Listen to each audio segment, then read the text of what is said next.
hii ni ishara kwamba mmefanya kazi nzuri na Tume ya Utumishi wa Mahakama imetambua kazi yenu na imewapendekeza kupandishwa katika ngazi hii. Kwa hiyo ni imani yangu kwamba kwa heshima hii mliopewa mtafanya kazi kwa bidii zaidi.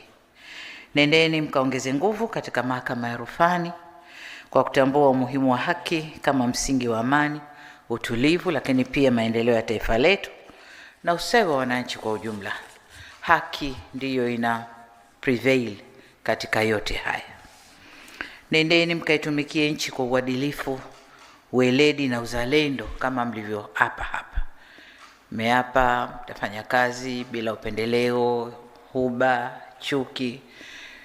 Hasa bila upendeleo kwa sababu kazi yenu ina rules zake na nini. Kuna haka kahuba na kachuki sijui. Hicho ndo mnataka mkajitizame vizuri ndani yenu katika kutoa maamuzi ya hukumu zenu. Na niseme kwamba dhamana hii sio ya cheo tu. Ni wajibu wa kulinda haki za Watanzania.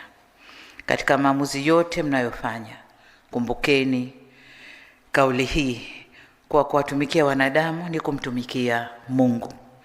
Na nimeshawaambia mara kadhaa kwamba kwa hapa duniani ukiacha Mungu anayesimamia haki za wote, wengine ambao Mungu amewateua kusimamia haki za wenzenu ni nyinyi majaji katika ngazi zenu tofauti.